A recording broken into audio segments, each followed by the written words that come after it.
So welcome, and it gives me particular pleasure today to introduce Dr. Chloë KItzinger, Assistant Professor of Russian at Rutgers University.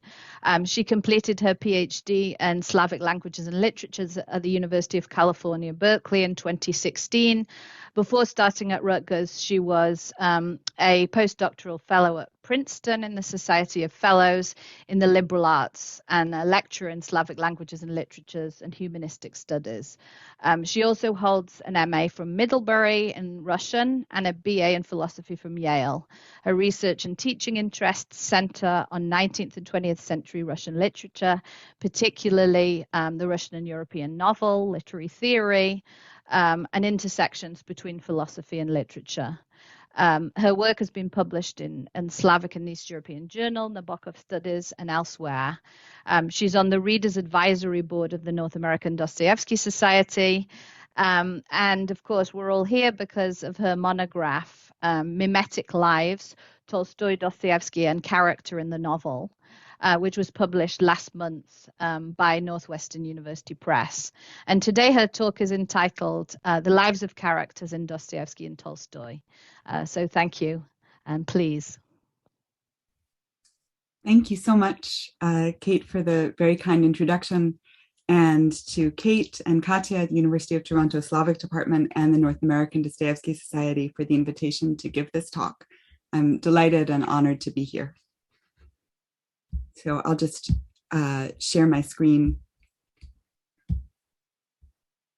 now. So my recently published book is Mimetic Lives, Tolstoy, Dostoevsky, and Character in the Novel, from Northwestern University Press, published in September. And the fundamental question that it asks is, what makes some characters seem to be so real? And I explore this question on the fertile ground of Leo Tolstoy's and Fyodor Dostoevsky's major novels. Each author, though using opposed narrative techniques, mastered the illusion of the lifelike character while pushing it toward the novel's generic bounds. Their works thus raise a set of foundational but underexplored problems about the novelistic representation of character. Where does the illusion of physically solid and morally autonomous, that is, of living characters, begin? What sustains it and what makes it falter? And what are the limits of its potential to transform a novel's implied readers beyond the actual moment of their reading? And I think these questions have consequences for how we read, understand, and teach novels today. There's currently a widespread idea that the novel's social and ethical potential lies in its power to give us models for the perspectives of fully fledged autonomous others, creating richer and more empathetic moral vision. This idea has taken on the status of an unquestioned cultural trope, even though we actually know very little about either the sources or the limits of the novelistic character's vividness.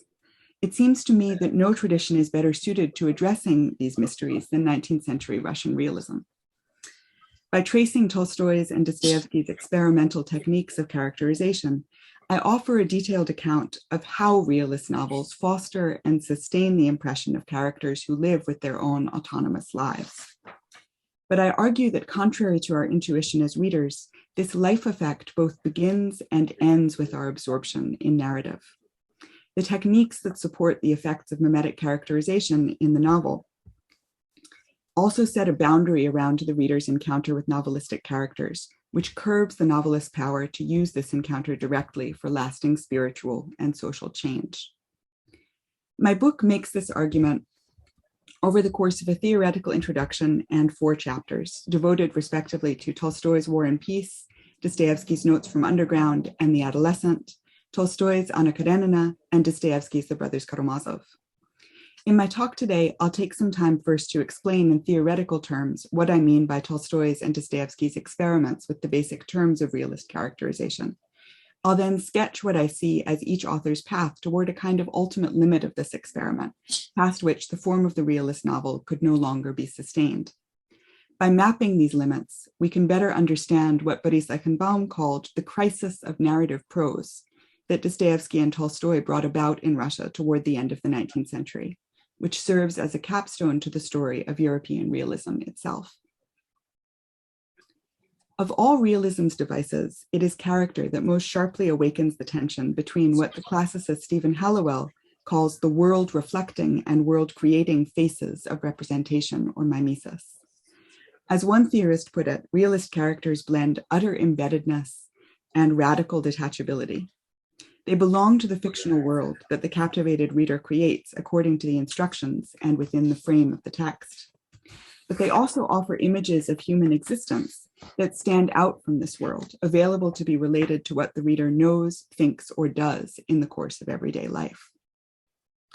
In keeping with this tension between world reflection and world creation, theories of character and characterization have long been plagued by two extremes: a naively humanizing approach that exaggerates the likeness between characters and people, and a skeptical formalizing approach that exaggerates the difference.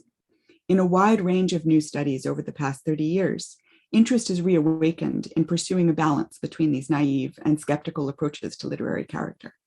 But even in recent work, there has been little attention to the sense of a character's personhood and vividness that emerges within and because of the world-creating formal traits of the work in the very moment of reading. How can we designate the specific illusion of living reality that is lost when the character is described at second hand and regained when that character is encountered within the complex web of words that makes up a realist novel? As a first step towards foregrounding this embedded inward dimension of the illusion of character, in my book, I summarize it under the term mimetic life.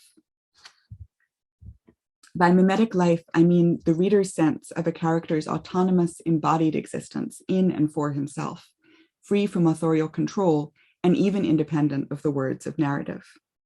Understood in this way, I argue, the character's life is first and foremost an aesthetic construct, which we are mentally and socially prepared to experience from the moment we open a great realist novel.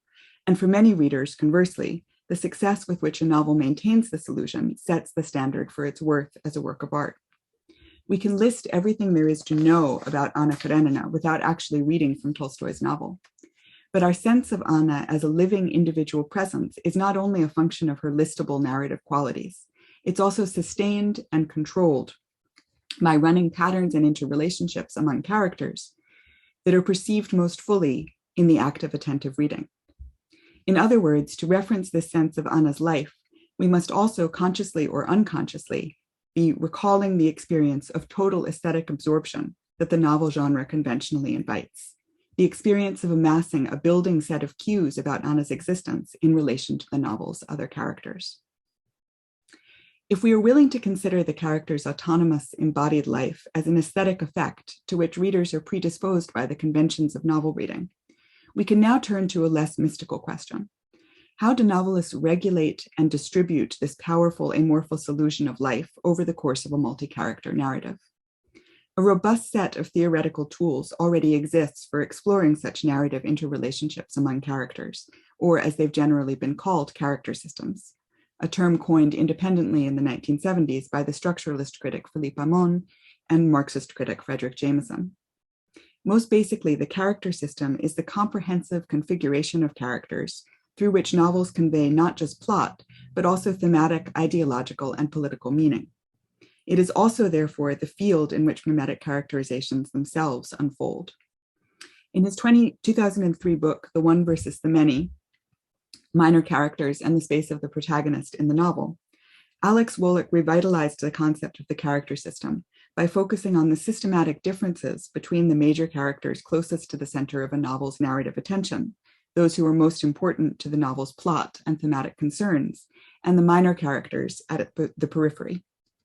Essentially, he argues, no panoramic realist novel has enough space for all the people it sets out to represent.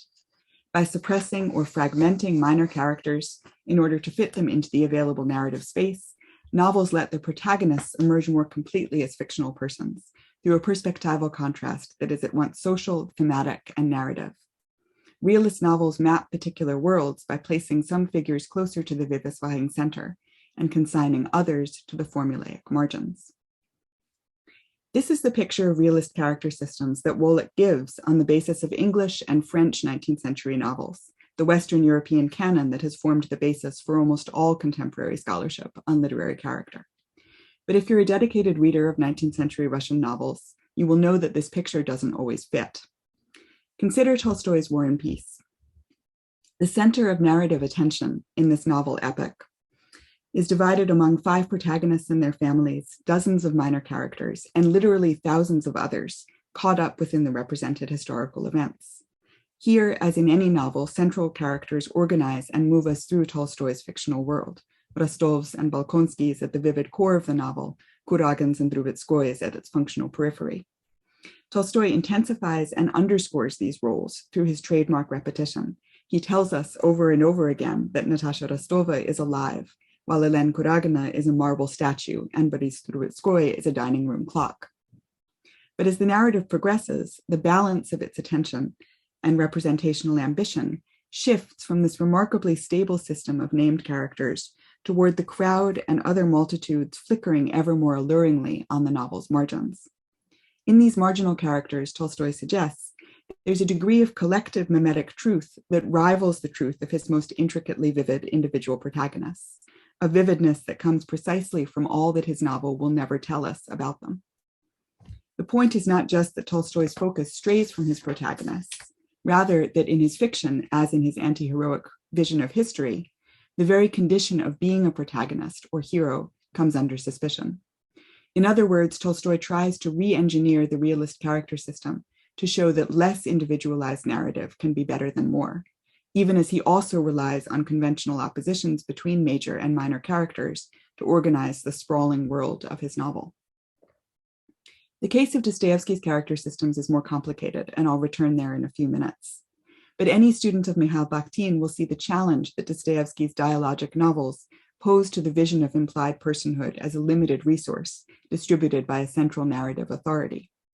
And Dostoevsky had his own culturally, spiritually, and politically conditioned anxieties about individual protagonicity or heroism.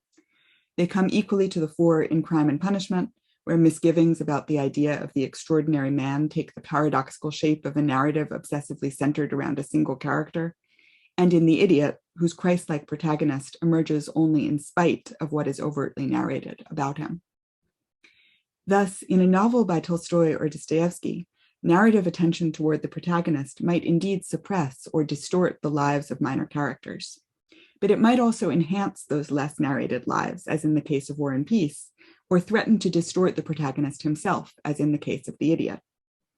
Taking as primary examples the novels of Tolstoy and Dostoevsky instead of Austen, Dickens, or Balzac, it begins to seem that there is wide variation in how novelists make differences within a bounded character system correspond to the relational illusion of mimetic life. Rather than always privileging major characters and suppressing minor ones, I suggest, individual realist narratives set up their own rules for distributing mimetic life among their characters through a building and coherent set of narrative cues.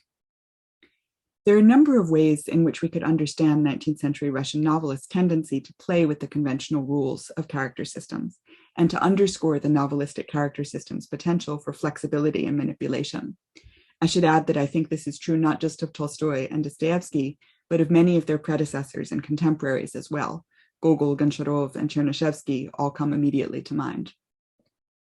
One is the novel's late and idiosyncratic development in Russia, and the extra aesthetic purposes it was frequently made to serve, a dialogue among novelists, critics, and readers that clustered by the 1860s around the models of human being that so-called typical characters were thought to crystallize. Not only did a model of the novel hero or protagonist take an unusually long time to cohere in Russian realism, it also developed in dialogue with a mode of reading where characters, both major and minor, were quite routinely detached from their systems.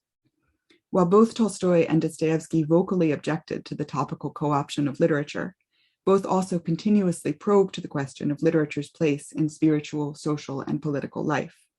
And both were drawn throughout their lives to other genres that allowed for more direct communication with the reader, journalism, pedagogy, parable, and so on.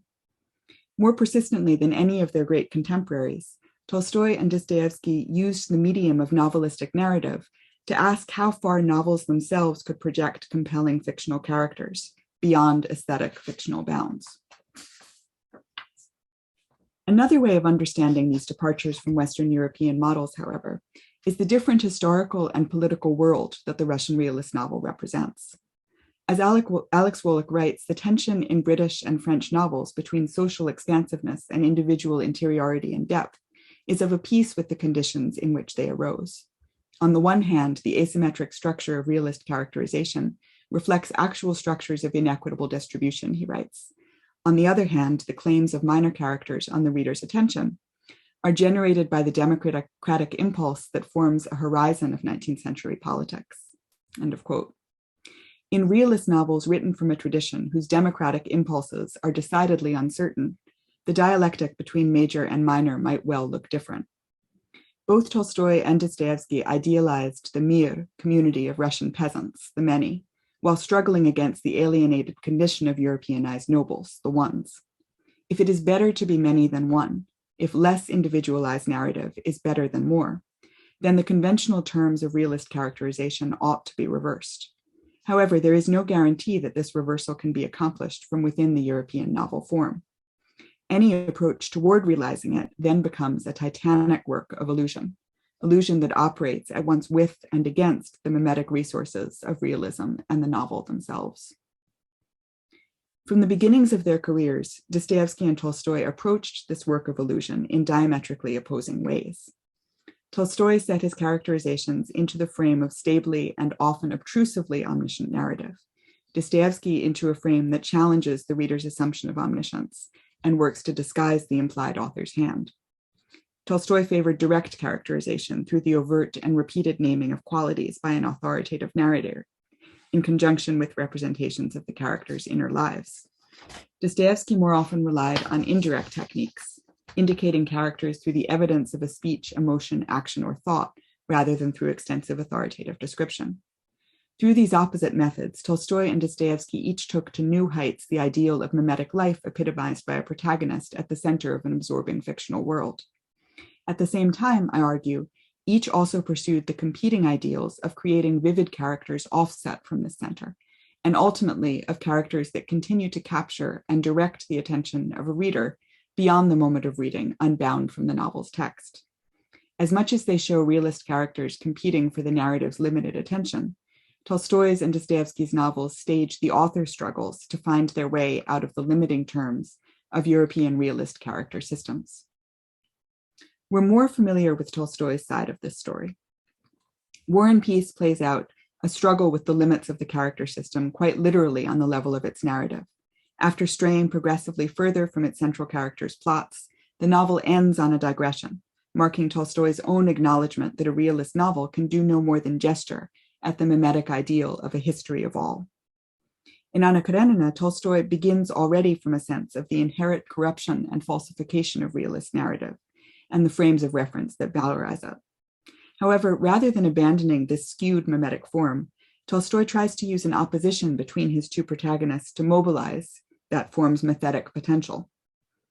In Anna's half of the novel, he highlights the seductive but false terms of conventional realist characterization, deliberately intensifying the central illusion of Anna's living body, but attaching this illusion to all that is destructive, violent, competitive, and individualistic in her plot, to all that tends, as bodies do, towards death. In Konstantin Levin, he pursues a different kind of vividness, a compelling model for seeing and thinking about the world that poses a seductive contrast with Anna's narrative. At the end of the novel, Levin invites the reader into an inarticulable new feeling for the innate difference between life for the belly and life for the soul, an instinctive shared foundation for virtue that we are meant to recognize with the immediacy of sensation itself.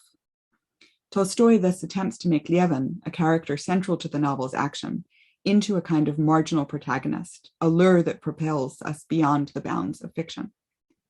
But at its most ambitious, I argue, this attempt to remake the terms of realist characterization fails. The moral vividness that Tolstoy attaches to Levin and his plot cannot stand on its own without the other narrative lines with which it is intertwined. When we come to the last line of Anna Karenina, Levin's new feeling abandons us as surely as does the illusion of Anna's living body. The protagonist whose mimetic life carries beyond the text turns out to be an irresistible but unrealizable dream. It was recognition of this failure, in part, that drove Tolstoy in the second half of his career away from writing novels toward polemical and philosophical tracts, religious parables, and other more reliable modes of guiding his readers. We're less used to thinking about Dostoevsky as a novelist at war with fiction or frustrated by the inherent bounds of the novel form. So in the time that remains, I want to explain more specifically what I mean by his struggle to find a way beyond realist character systems. I'll begin with the pivotal novella Notes from Underground, 1864, a work that epitomizes both the seemingly limitless potential and autonomy of the Dostoevskian character and his character's fundamental dependency on system, of which they themselves are often painfully aware. The underground man sums up his own soliloquy in an evocative, though swiftly disavowed sentence. But I am one person and they are everybody, I thought, and became lost in thought. As this sentence suggests, the underground man's self-narrative is largely about its own character system, the one versus the many. He is telling the story of his position in relation both to the others in his narrative and to the conventional heroic models against which he judges himself. What emerges clearly through this narrative is that in a novel or novella by Dostoevsky, being the central character is no longer enough to guarantee a sense of mimetic plenitude. The underground man is one and they are everybody, but this does not yet make him, in Dickens's memorable formula, the hero of his own life. This anxiety about heroism, or indeed any kind of characterization, runs parallel to the underground man's anxieties about plot, as illuminated by Michael Holquist and others.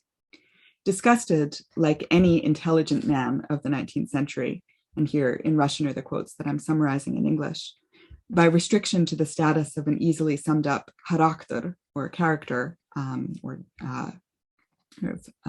formulaic type, he is drawn instead to the unlimited, indefinite territory of a central hero, Geroi. But he can imagine no middle ground between these poles that would place his subjectivity in a meaningful relationship to the subjectivity of others.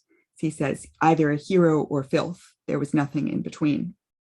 In part 2 of the novella especially, he's tortured by his dawning awareness that others too, his servant Apollon, the prostitute Lisa, experience this absolute dichotomy between hero and filth, envisioning themselves either at the potential or at the actual center of their narrative worlds. His sense of singularity, as he begins to realize, may come not from anything inherently heroic or special about him, but from the universal condition of consciousness itself.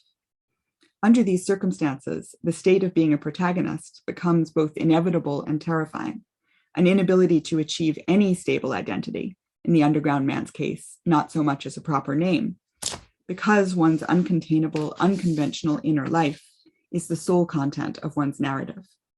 Notes from Underground plays out mimetic life as the protagonist's private nightmare.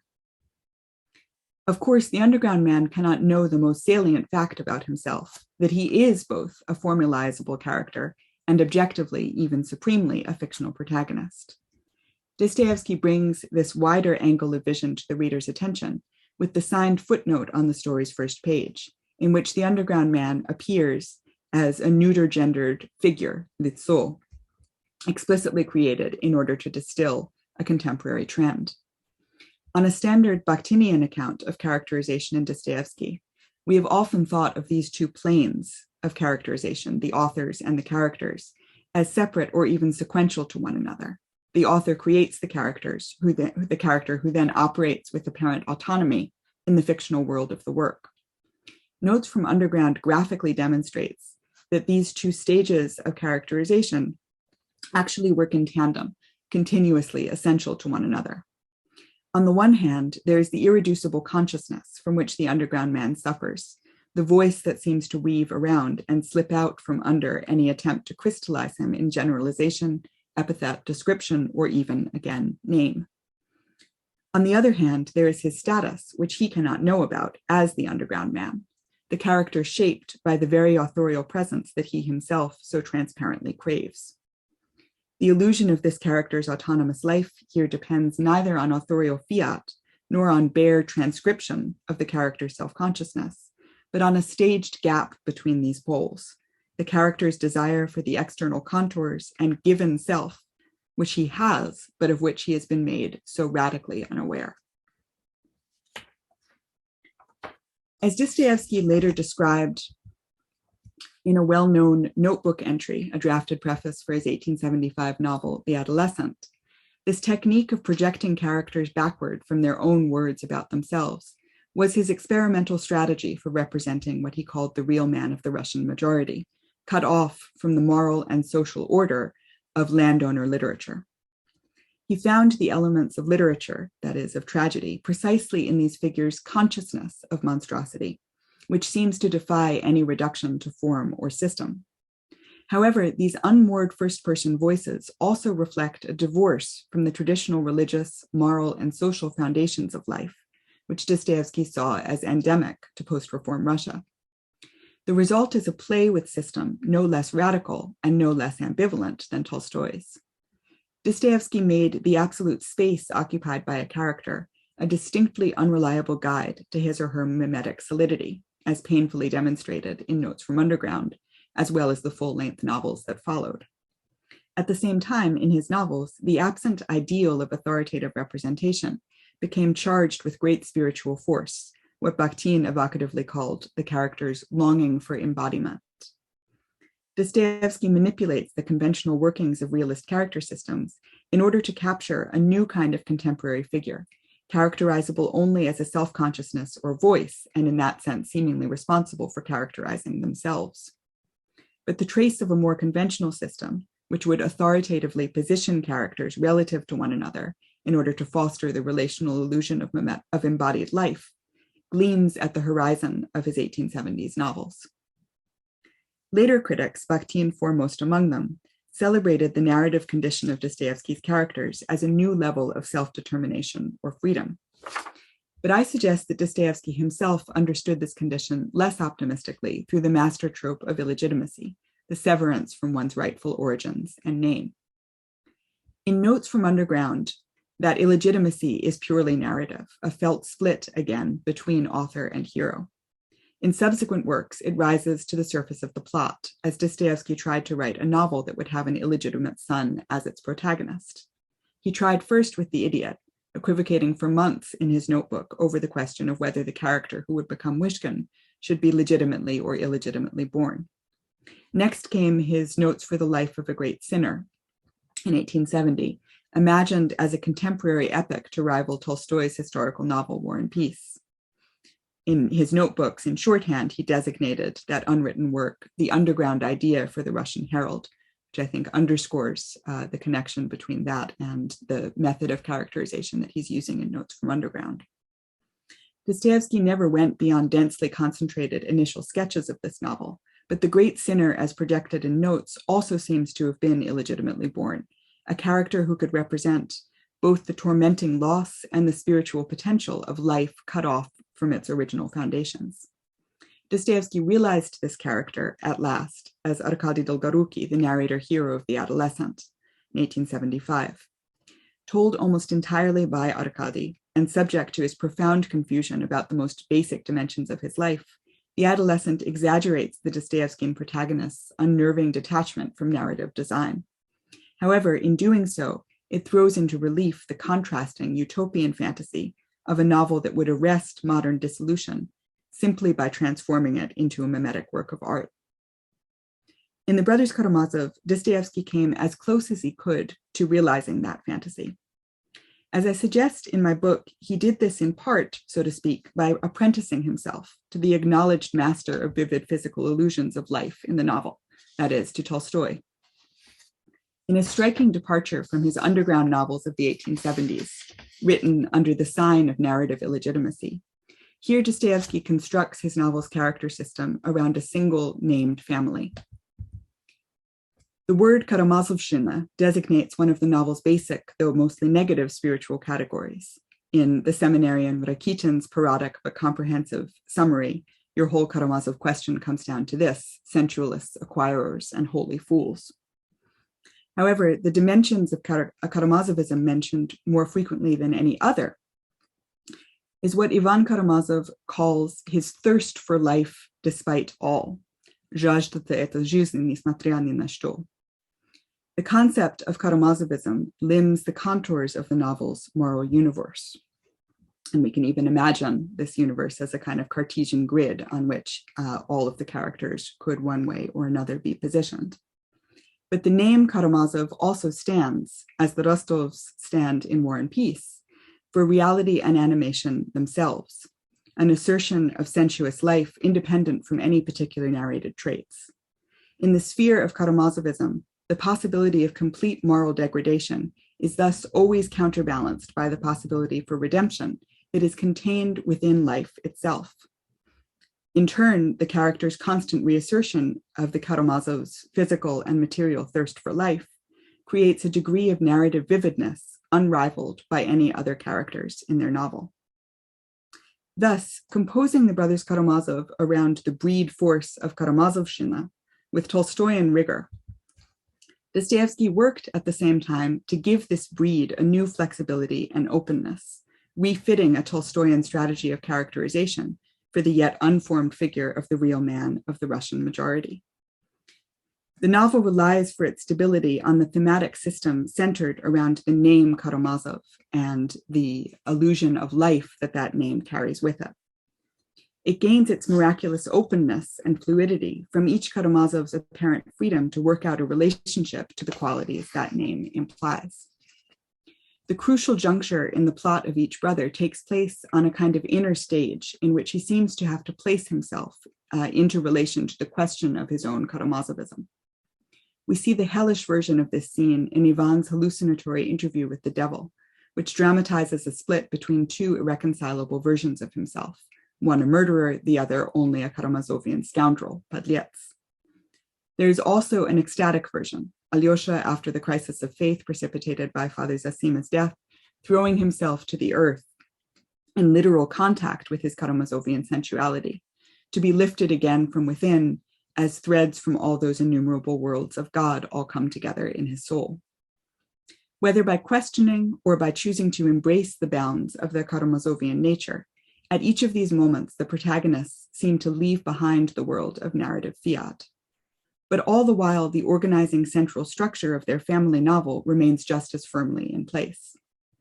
In his last novel, in other words, Dostoevsky writes a set of protagonists whose characters can be emptied of finalized traits, even as they preserve their appointed place in the novel's cosmology. These figures orient the systematically narrated fictional identity most often associated with realist characterization towards something less text-bound and more capacious, closer, as hopefully inset generic signals throughout the novel imply, to religious and hagiographic legend and myth. The portable image of Karamazovism thus offers the reader a space of moral struggle, so to speak, pre-sanctified by the assurance of a human nature that can ultimately be perfected. Adopting this seductive fictional image, the reader also entertains the premise that created fiction could be a faithful model of created world. For Dostoevsky, perhaps, the essential promise of realism itself. But this project is threatened by a question that the narrative of the Brothers Karamazov does all it can to prevent us from asking. What if the entire construct of Karamazovism depends on juxtaposition with the relatively minor characters who are not Karamazovs, who throw into relief their unquenchable thirst for life and hold their unfinalized identities in place? In other words, what if Karamazovism as a model for being is not really detachable from the novel's fictional text and our absorbed experience of reading it? This is an anxiety about character systems, and I think it lies behind Dostoevsky's vigorous narrative suppression of the Karamazov's probable illegitimate brother, Smerdyakov.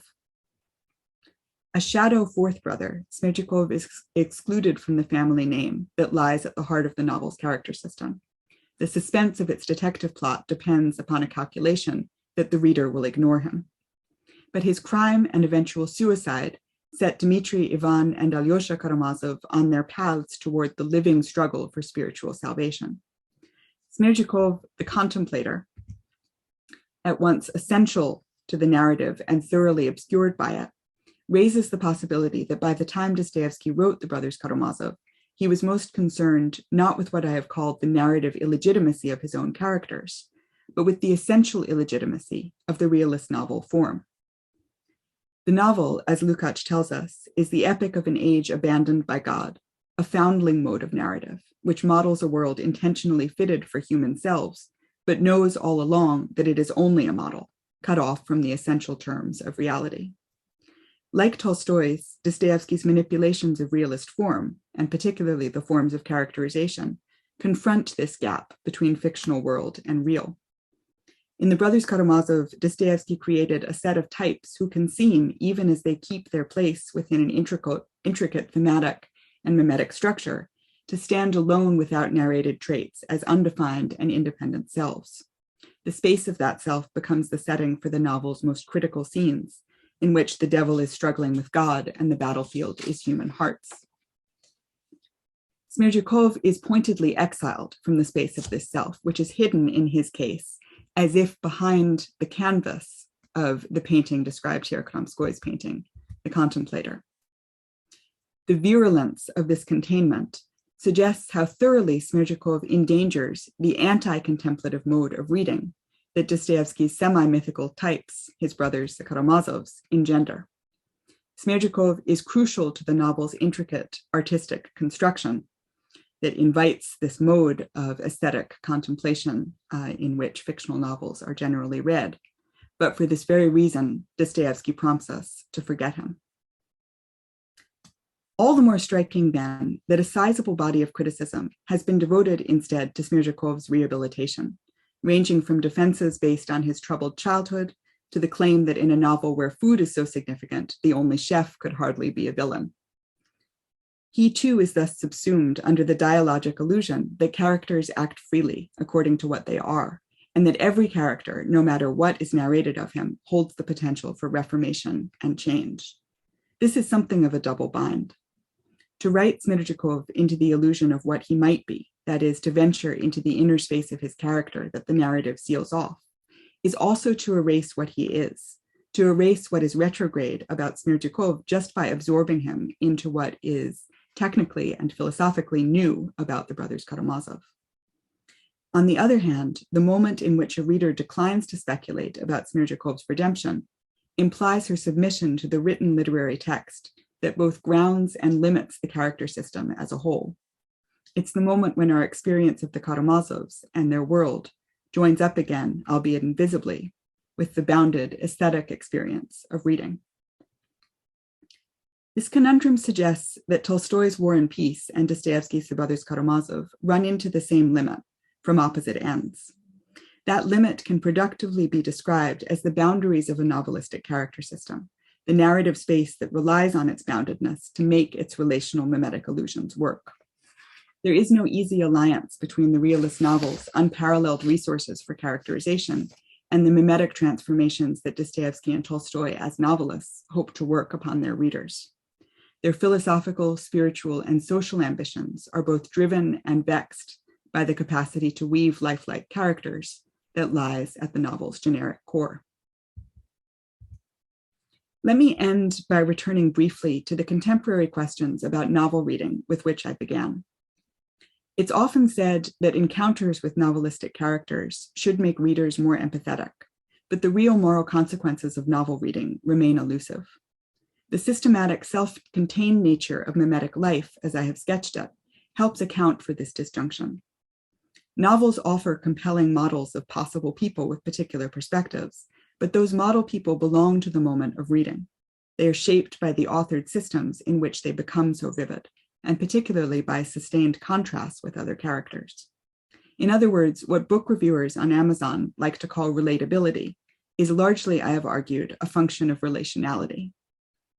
The sense of empathizing or identifying with a character who seems especially true to life cannot be isolated from that character's thematically motivated position in the narrative where she or he appears. We should thus question the contemporary tenet that novels like Tolstoy's and Dostoevsky's endow readers with experience of autonomous others that carries directly into ethical encounters in day-to-day life. Instead, we should value realist novels for what they do offer, an invitation into the inexhaustible work of reading. Thank you. Thank you so much, Chloe. That was wonderful. Such a stimulating talk on all levels, and I think makes us so excited to read the book. So now we're into the question period. It looks like we have one question already. I think Tatiana Gershkovich has a question. So let me just figure out how to allow Tatiana to ask her question. So just 1 second. Let's see. Okay, here we go. Should work, I think. Oh, I was just clapping in praise.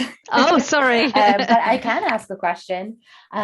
So you talk about Dostoevsky apprenticing himself, in a sense, to Tolstoy.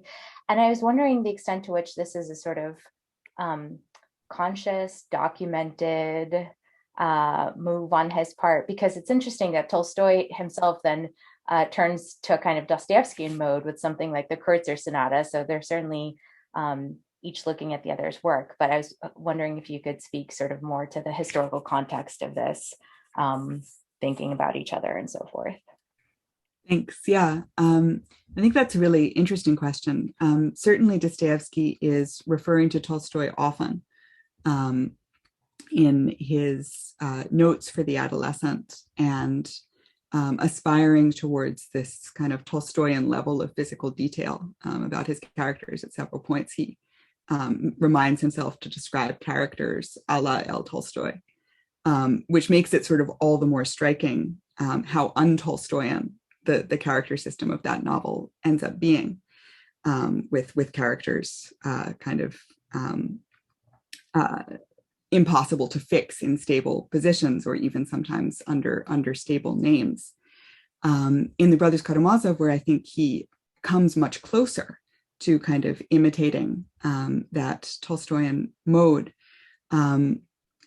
there is, to my knowledge, no evidence that he was actually sort of trying to imitate it. Although I'd be happy to be corrected if others know more.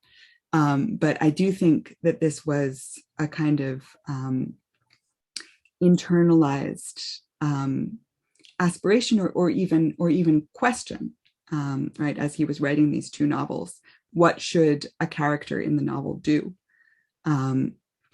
And I think that he absorbs some of what Tolstoy does with characterization in order to further his own ends of creating these sort of extraordinarily flexible types that at the same time strike the reader as fully realized physical presences.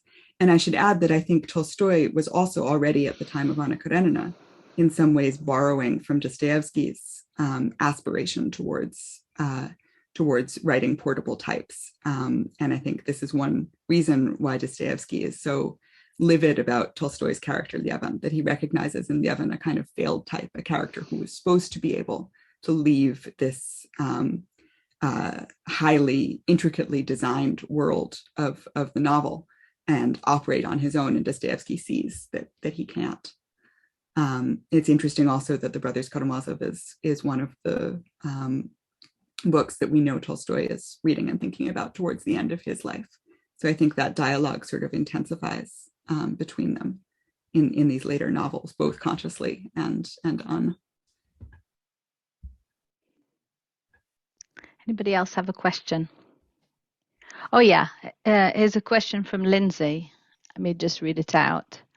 She likes the idea of less individualized narrative is better than none. Mythological types do this. And so I'm wondering if you think Dostoevsky lends himself more to prototypes / archetypes than types, which I connect to Tolstoy. Symbolist critics certainly thought so.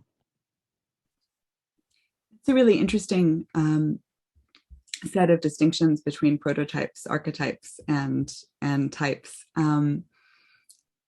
My sense of what Dostoevsky is aiming towards in the Brothers Karamazov particularly is something more like the archetype, this kind of larger than life figure who would actually give readers a form for thinking about human narrative, right, and human existence more broadly.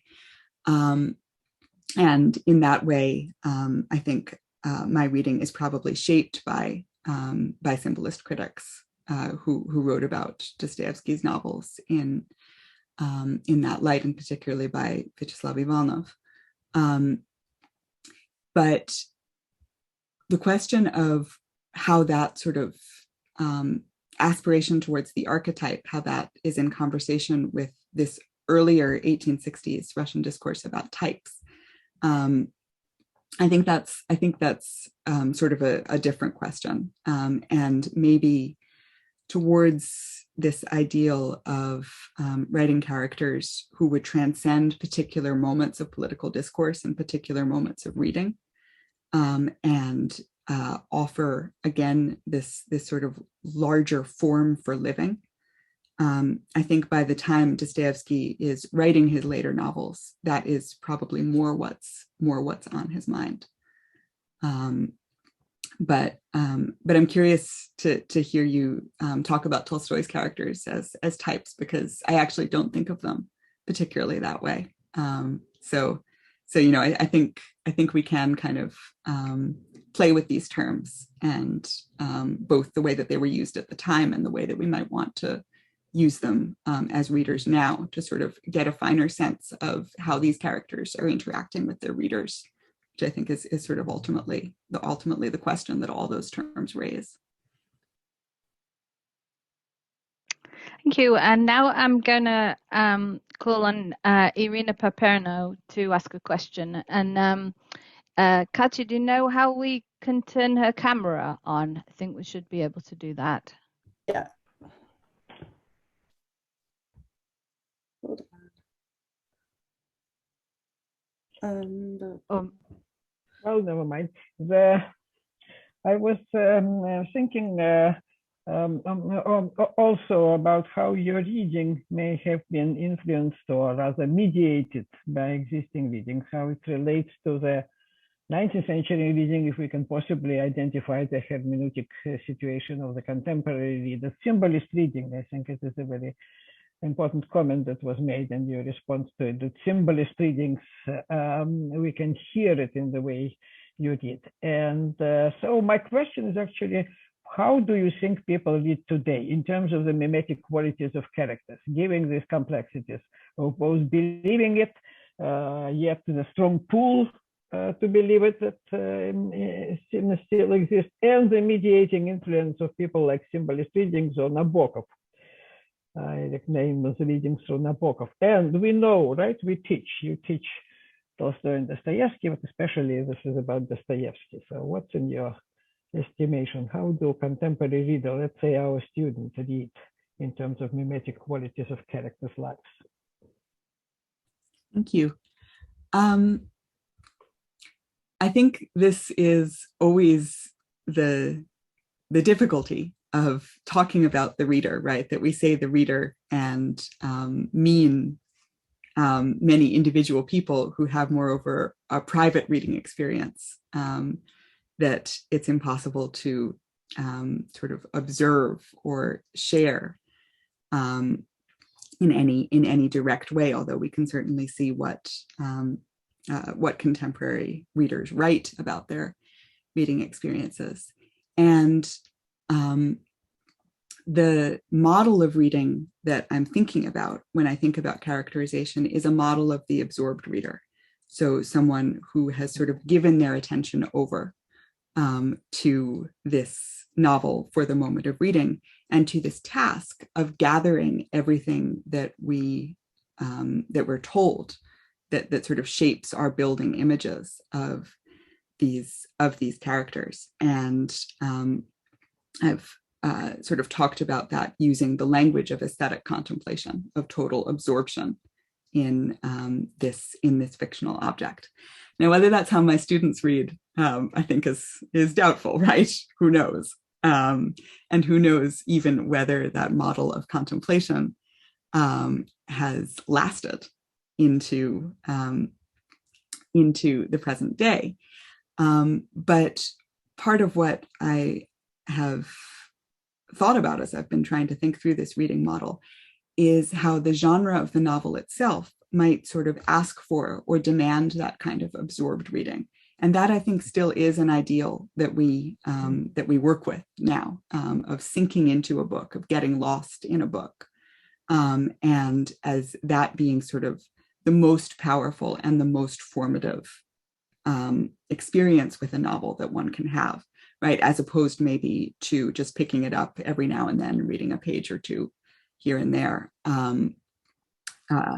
or sort of skipping large swaths of it, right, to get to the next part of the plot, right? When we talk about really reading a novel, I think we do have that absorbed experience in mind. And so that central paradox for me really is still vital, that this experience of absorption is both one that absolutely makes us plunge into the world of the novel and lets that world shape us in the way that we think and the way that we imagine and the way that we read. But then it also is cut off from everyday life, from our lives, not as readers, by the very nature of absorbed reading.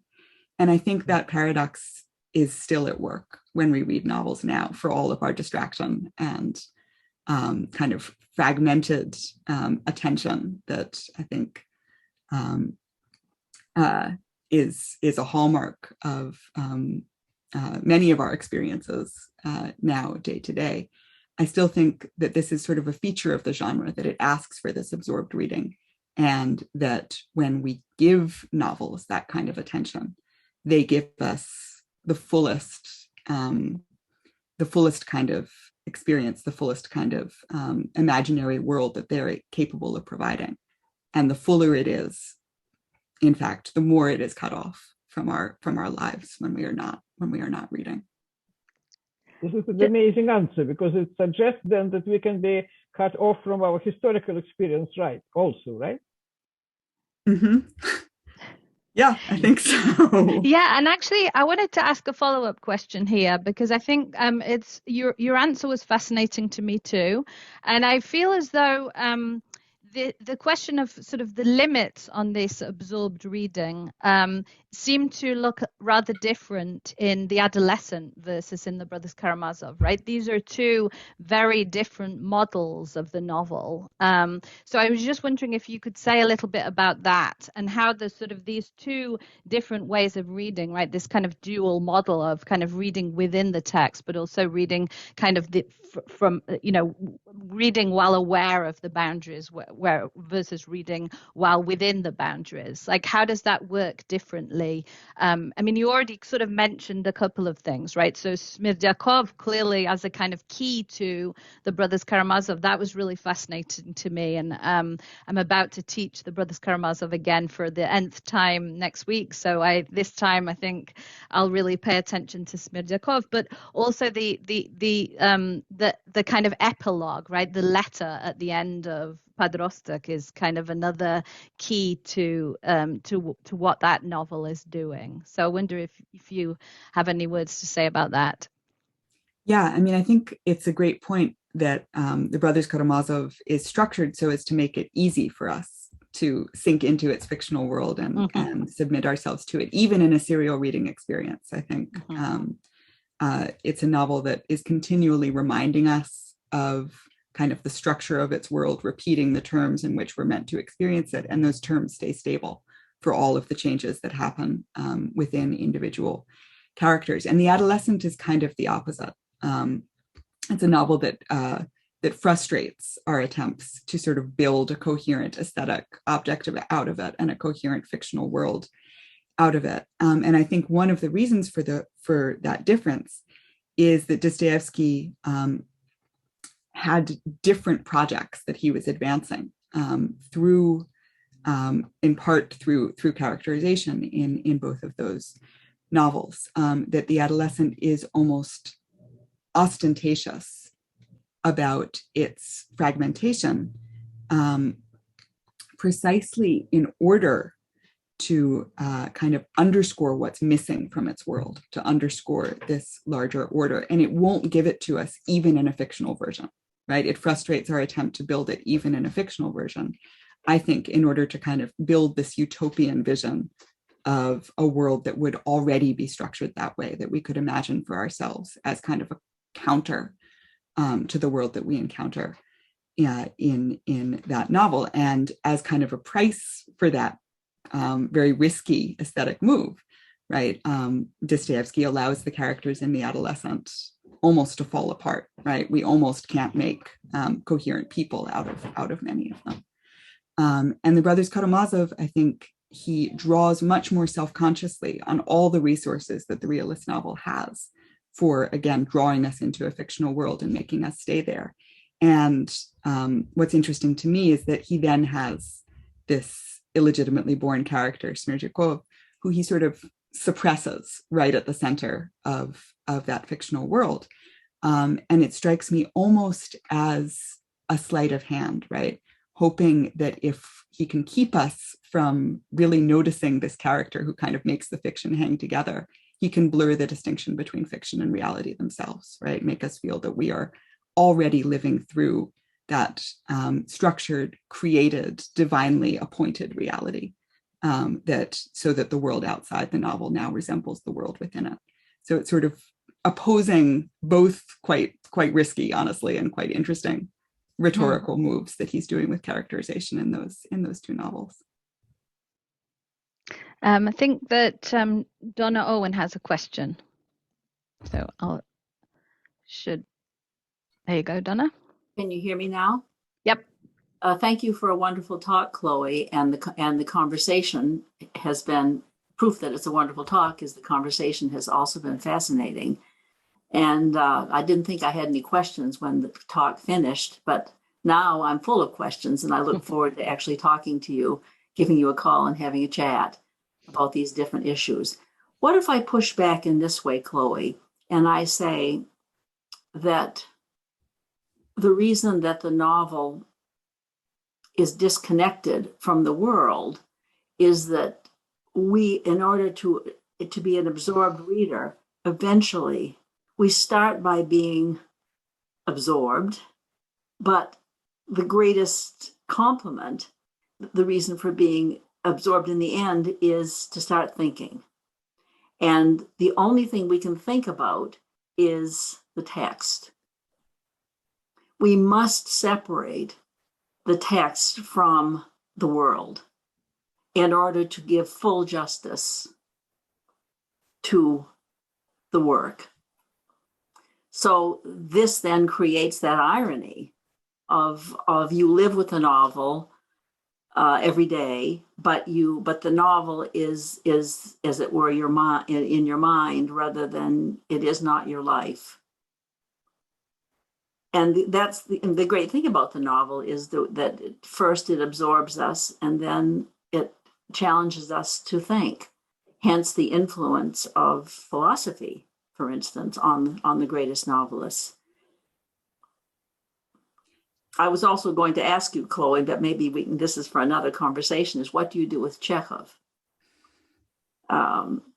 Because I think that's a really, really interesting question, where he takes a Smerdyakov and writes a short story about him.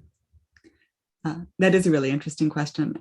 To go to your first comment, I think what you're describing is precisely in line with what I want to say about novel reading, that we become absorbed and then that ends, and then we're left right with whatever residue of our reading then outlasts our engagement with the text, right? And as we see, I think when we talk to students, when we talk about novels with one another, when we read online discussions about novels, right, that residue can be vastly different for different readers. Different things stick in our minds. We remember details differently. We remember them differently a day after reading than we do a week after reading. And so all of that begins this kind of uncontrollable process of reception that is no longer necessarily in intimate engagement with the text, but is in engagement with whatever experience we've had of it and our memory of that experience. And I don't at all want to deny that happens. I think it does. And I think it's very interesting to think about. And it is involved with problems in philosophy and politics and ethics, right? All of those different modes of thought come into our engagement with novels. But what it's not any longer is a textual experience that authors can shape and that authors can control. And that, I think, is sort of the problem that comes to my mind, that when we look at Dostoevsky or at Tolstoy, both of these are writers with what seem to me to be fairly strong opinions about what their novels should do and what their novels should achieve. And they rely on vivid characters to kind of pull us into those worlds and to make us remember them. And yet that vividness belongs to the moment of reading. And once we're past that moment of reading, our response becomes uncontrollable, unshapable, and really sort of beyond the author's initial conception. And maybe that's not as much of a problem as I'm suggesting it is. But I think if one does look at the realist novel as in part this sort of tool for shaping people or for changing them, it's a very uncontrollable one, I guess, is the point that I want to make. Totally. Yeah. Look, Chloë, does Achilles belong to Homer? No. Certainly not. And this is what happens with the greatest. You have Prince Andrei, whose name is Greek, to mean man, who's obviously wanting to be an Achilles. Mm-hmm. Or Tolstoy has Achilles in mind, as it were. Achilles is having that effect on him. But it's his personal effect. Yeah, I guess does Achilles belong to Homer, to me, is actually a very different question from does Andrei belong to Tolstoy. I think realist characters do belong to their authors and do belong to their texts in a way that epic and mythical characters don't. And so that's precisely what's interesting about what I see as the attempts in these novels that I'm discussing to push realist character a little closer to that dimension of the mythical or dimension of the epic. And I think there's only a certain point up to which it works.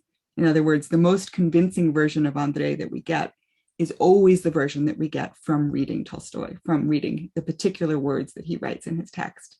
And that's an experience that, again, belongs to this moment of reading and doesn't outlast it. So I think we have another question from Braxton Boyer, one of our graduate students from Toronto.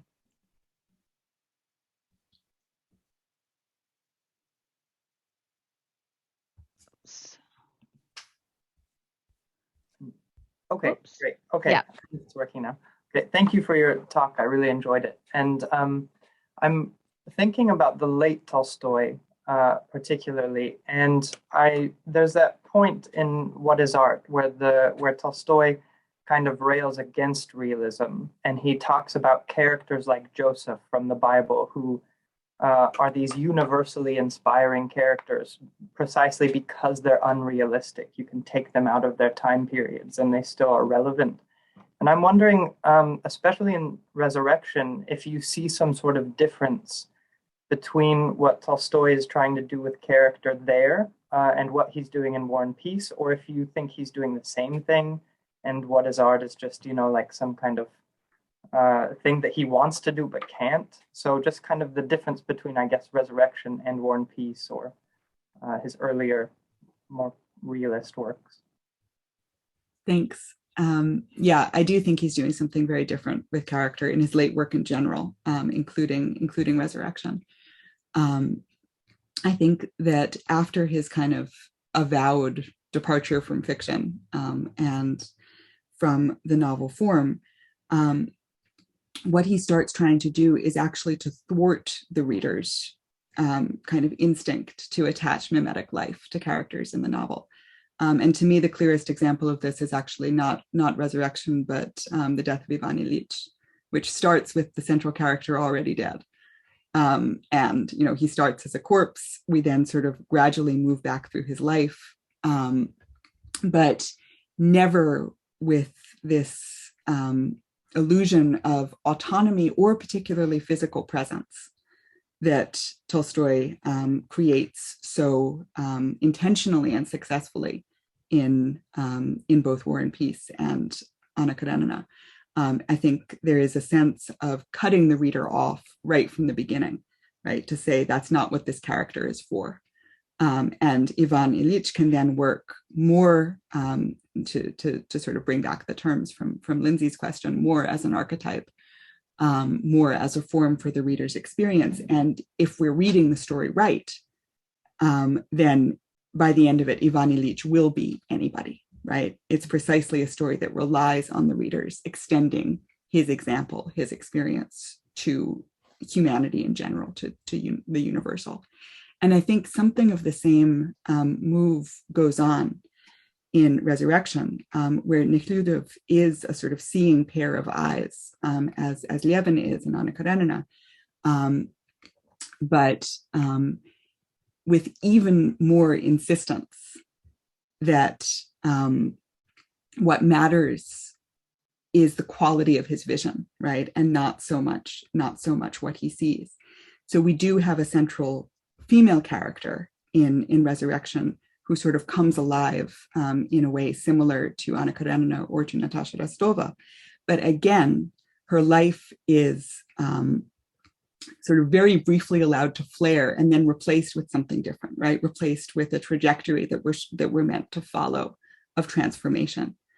And there's much less, I would say, to differentiate Katya's perspective from Nekhlyudov's there than there is in Anna Karenina, differentiating the two protagonists of the novel, Anna and Levin.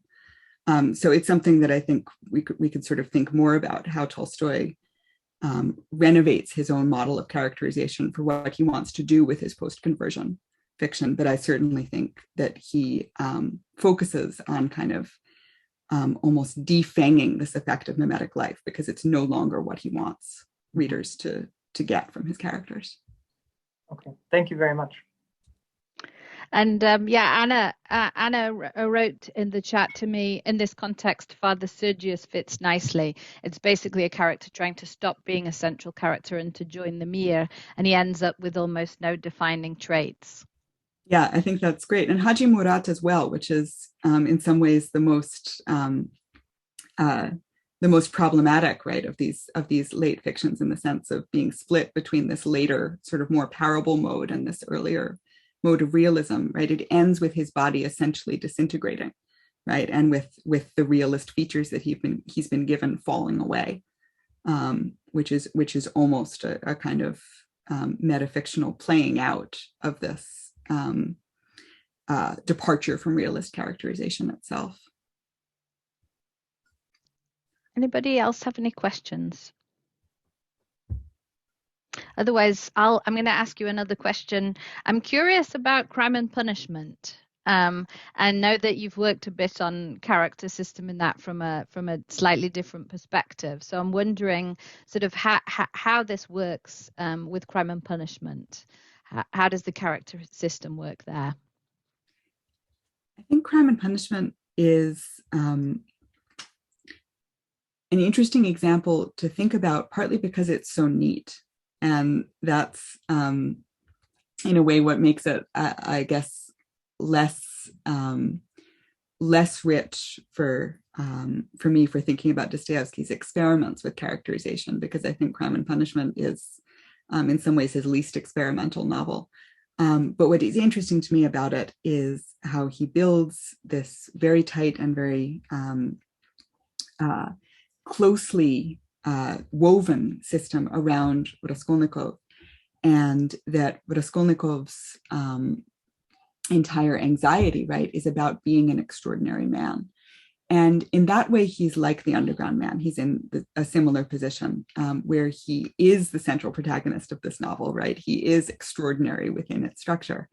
And that's precisely what he's not able to sort of realize or internalize about himself. And so the vividness of his characterization comes in part from the difference between the way that he sees himself and the way that we see him, sort of by virtue of his status as the protagonist of this novel. And then at the same time, what Dostoevsky actually wants him to realize by the end of the novel is that he's not extraordinary, right? That he is just like everyone.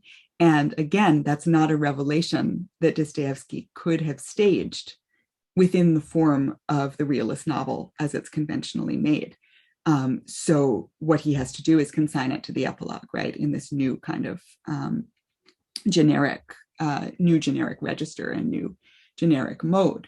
But one reason I think why Raskolnikov's conversion feels problematic to many readers is that it goes against the very structure of the novel that we've just read about him, and indeed is not a story that could be told fully in the form of the novel. It's on the horizon, this moment where the protagonist realizes that they are just like everyone else.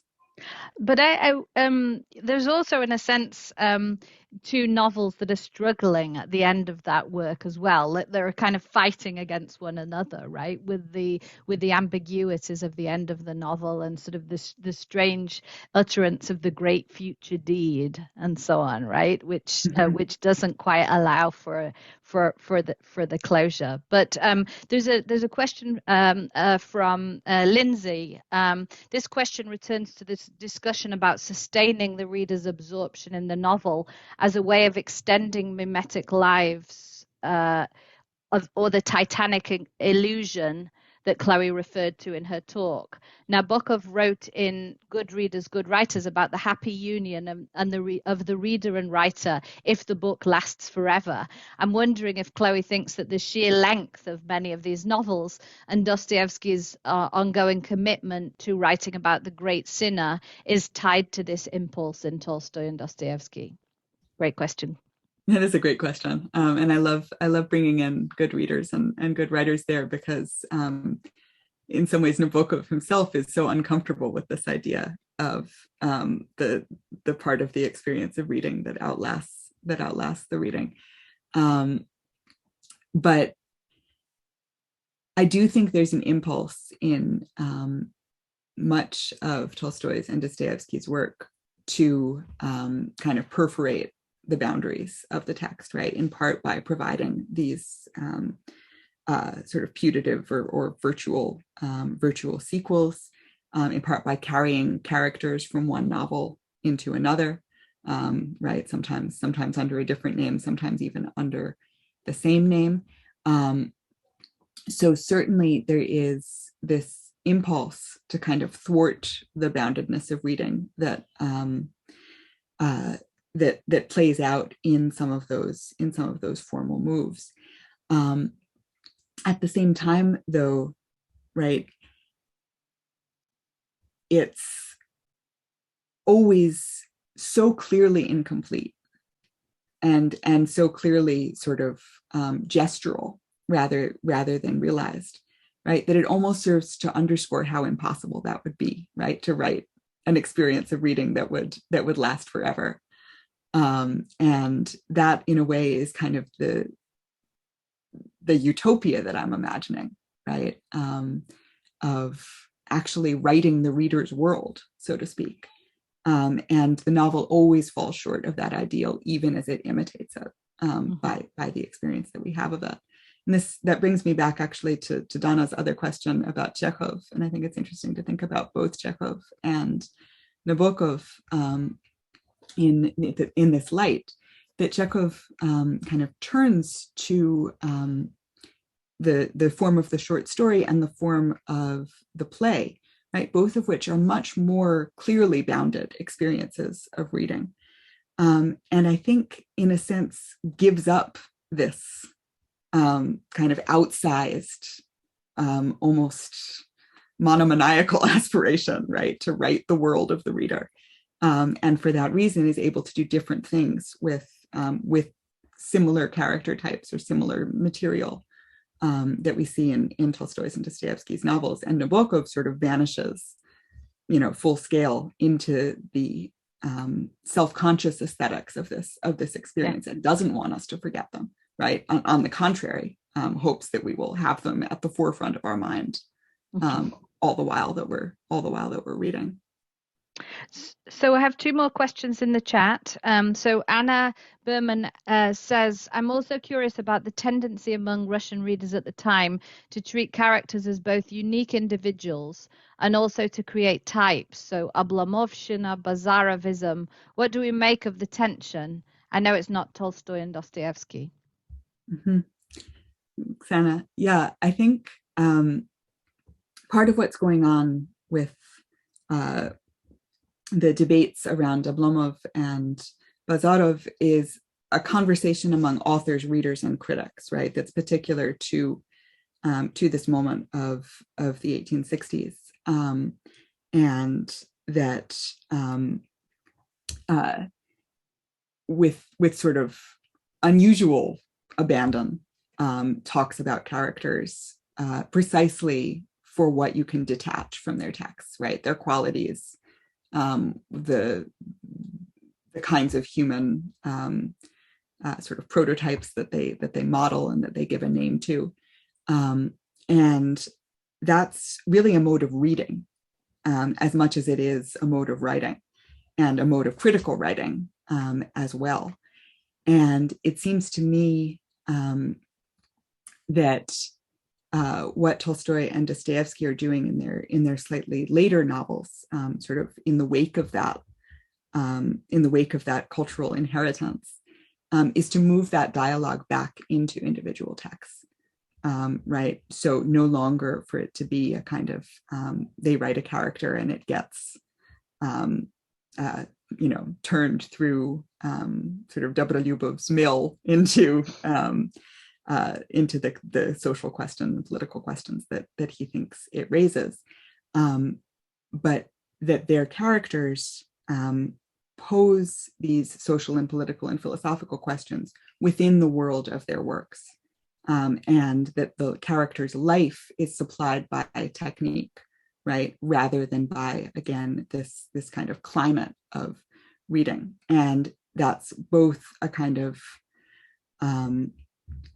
a kind of ambitious move, right, for the author, again, to take control of this process of reading, and in a way, I think, cutting these novels off from the kind of reception that in a way would be most gratifying for them to have, right? If we look at the novel that probably most influences readers' lives, it's not Tolstoy and Dostoevsky at the time they're writing. It's probably Shtoldielets, right? It's this it's what is to be done, and the patterns that it provides readers with. And one reason why that can happen is because it is not written so as to weave this tight fictional world, right? Anything but. It's written so sort of designed to be dismantled in that way, at least as I would read it.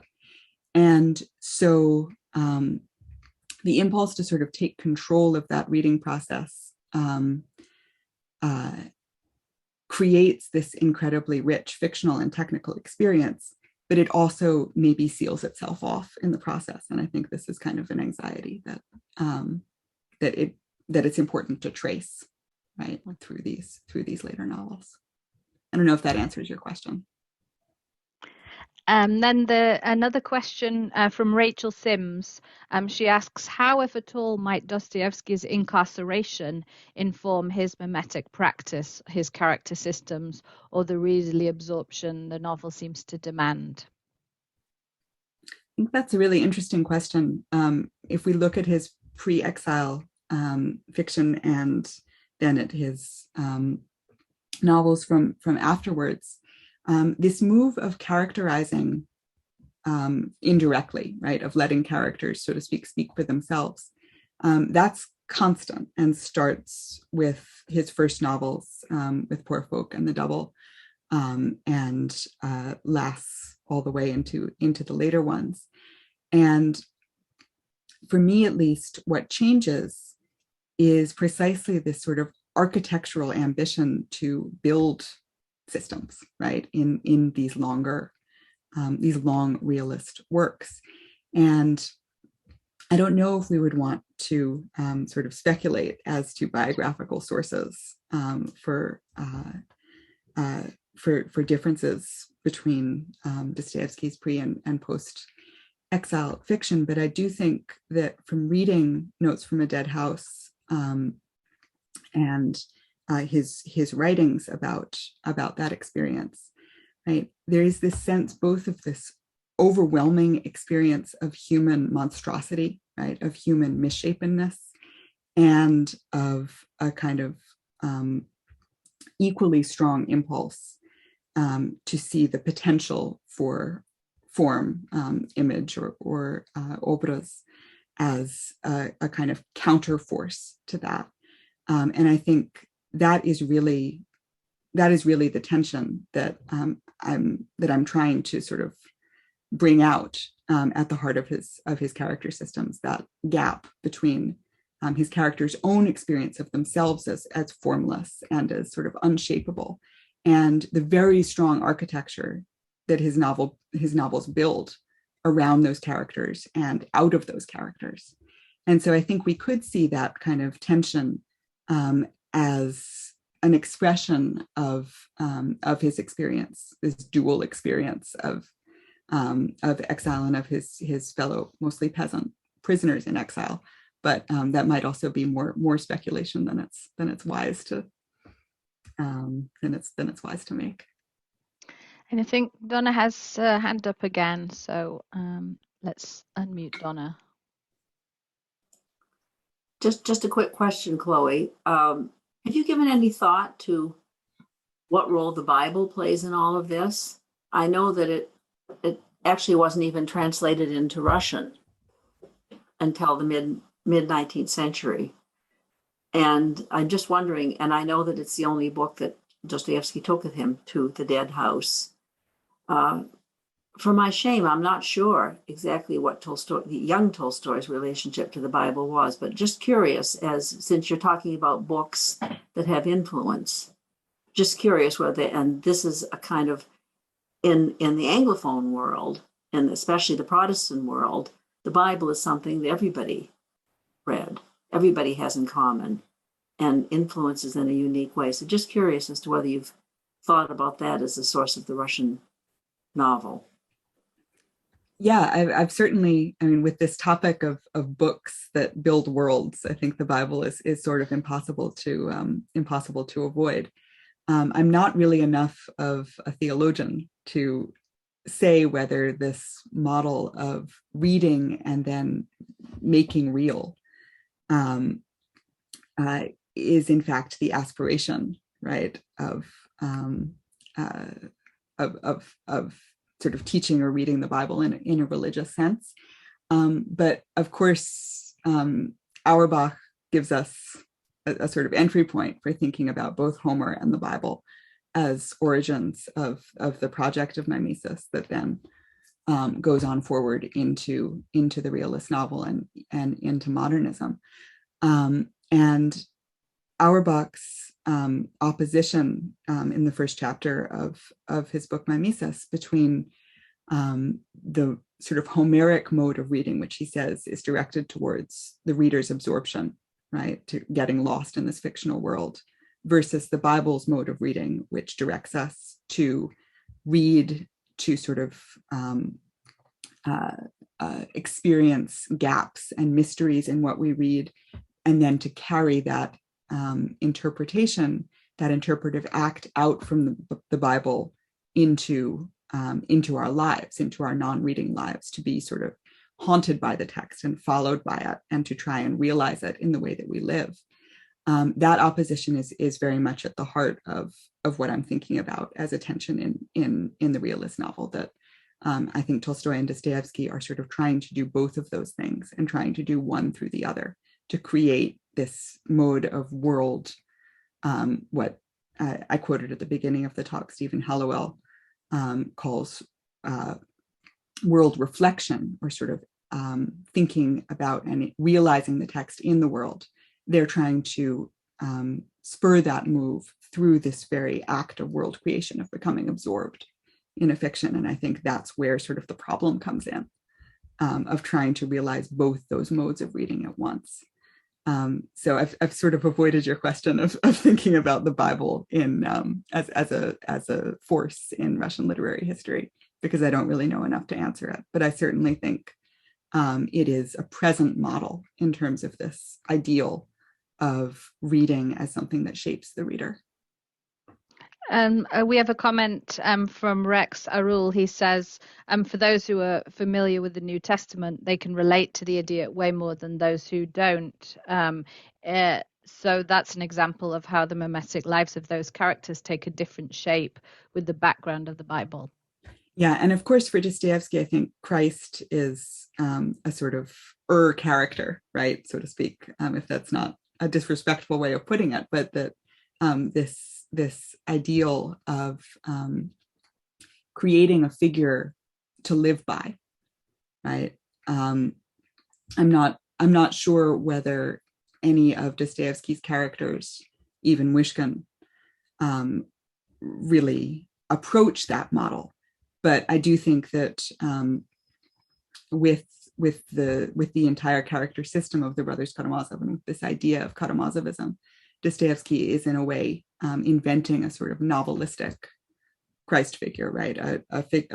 A mode of human nature that would at least allow us to imagine it as perfectible. Anybody have any other questions? So since there are no other questions, we'll finish in a minute. But I did want to ask you one last question, because I know that you've worked a little bit on, at least in a teaching context, looking at comparing novels with these kind of big TV shows, right? Big TV serials. So I was wondering if you wanted to say a few words about that in terms of sort of absorption and the models that you were talking about with the novel. Yeah, I think absorption and serialization interact with each other in really interesting ways, because the way that we're most often used to reading novels now is more like watching a film than watching a series. But the way that they were originally published was in this mode that sort of naturally fits them into the course of a reader's life, right? And into the cycles of a reader's life, sometimes over a period of years.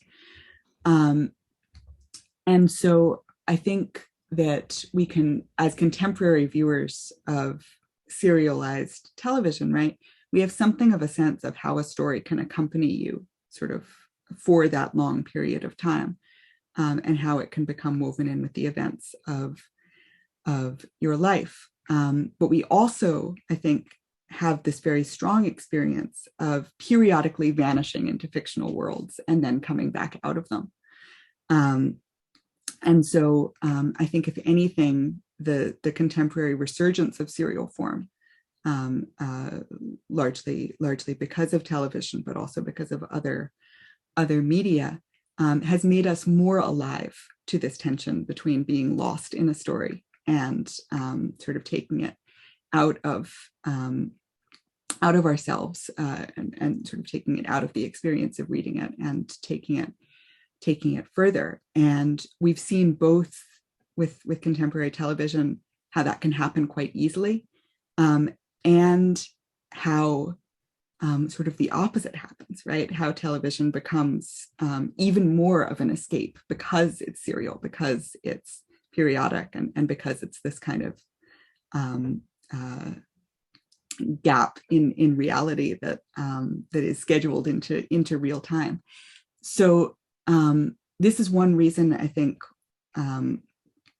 why I started thinking about sort of the illogic, right, of reading novels as sort of ethical tools, right? Because I really think it's no truer of realist novels than it is of most prestige television shows, that they're kind of teach us to interact with people in the world in a different way. And they are just as much part of our lives and part of our imaginations as contemporary media are, but they're also just as much imaginary worlds, just as much forms of narrative and forms of narrative thought. And just as elusive when we actually move away from the page, right? Exactly. Which I think was really a great revelation to me as you were talking about that. So anybody have any last questions? Speak now or lose your chance. This was absolutely wonderful. There's just, Katya is reminding us that there's, of course, all our other activities. So we have the Graduate Forum next week, and the next talk for the Bicentennial Lecture Series will be by me, and it will be at the University of Bristol on December the 9th, on Zoom, though, of course. So thank you so much, Chloë. This was wonderful. Thanks, everybody, for coming. And I think we will call it a day. Thank you all so much for the wonderful questions and discussions. It's really